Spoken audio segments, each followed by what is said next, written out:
Good morning everyone, welcome back to my channel. তো চলে এসেছি আজকের নতুন ব্লগ নিয়ে। তো আমরা কালকে বাড়িতে এসেছি।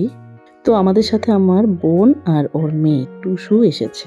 সকালবেলা এখন টুসু আর মেয়ে মিলে খেলছে। তো আজকে 23শে জানুয়ারি নেতাজি সুভাষচন্দ্র বোসের জন্মদিন উপলক্ষে আমাদের কোর্ট বন্ধ রয়েছে। তো আজকে আমাদের পাড়ার সমস্ত মহিলারা মিলে আমরা এসেছি একটা পিকনিকে, কাছাকাছি, বাড়ির কাছাকাছি। তো ওর আগে সবাই চলে এসেছিল। আমরা যেহেতু বাচ্চা কাচ্চা নিয়ে আসবো একটু দেরি করে এলাম। আর যেহেতু বাড়ির কাছাকাছি তাই আমি স্কুটিতে করে আমার মেয়েকে নিয়ে এসেছি। আর মিস্টার রয় আমার বোনকে আর ওর মেয়েকে দিয়ে গেল। তো আসার সাথে সাথে প্রথমেই আমাদেরকে টিফিন দিয়ে দিল, কারণ ও আমাদের যে গ্রুপের আরও যে মেম্বাররা ওরা অনেক আগেই চলে এসেছে, ওদের অলরেডি টিফিন করা হয়ে গেছে। তো আমাদের টিফিনটা ছিল। তো আমাদের টিফিনটা আমরা এখন করছি। আমরা এসে দেখি মোটামুটি সবজি কাটা থেকে শুরু করে সমস্ত কিছুই হয়ে গেছে।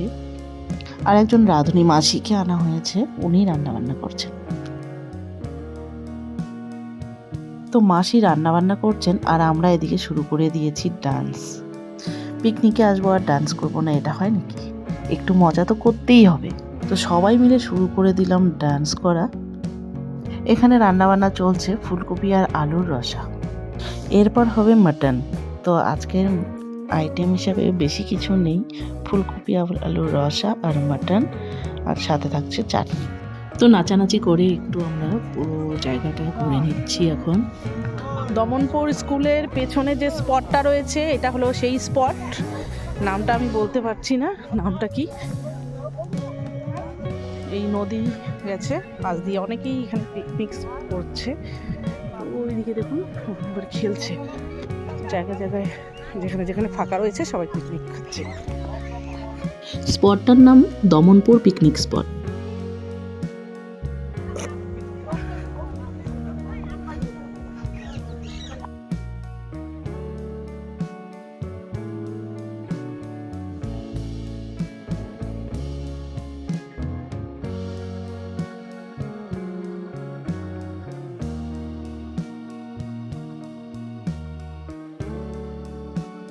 ঘুরতে ঘুরতে ভালো একটা স্পট দেখে নিলাম, তো ওখানে সবাই নেমে পড়লাম আর কিছু ফটোশ্যুট করে নিলাম। লাইফ তো একটাই, তাই যতটা পারি এনজয় করে নিই।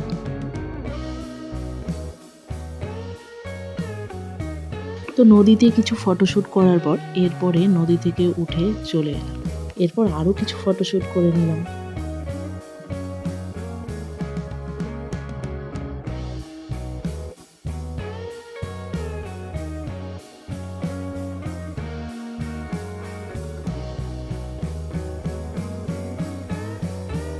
তো ঘোরাঘুরি করে সবাই চলে এলাম স্পটে।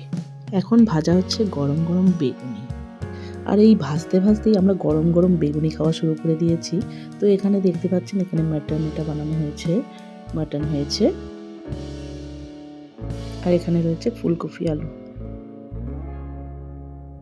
এরপর শুরু করে দিলাম খাওয়া দাওয়ার পর্ব। খাওয়া দাওয়া করে সবকিছু গুটিয়ে তাড়াতাড়ি চলে যেতে হবে, কারণ বেশি দেরি করা যাবে না। সন্ধ্যা লাগতে লাগতেই আবার এখানে হাতি চলে আসে। আর আজকে ভীষণ ঠান্ডাটাও রয়েছে।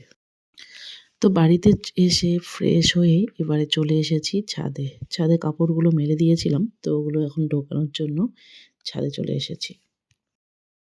তো ব্লগটি এখানেই শেষ করছি, দেখা হচ্ছে আবার পরের ব্লগে। সকলে আপনারা সুস্থ থাকবেন, ভালো থাকবেন, সাবধানে থাকবেন।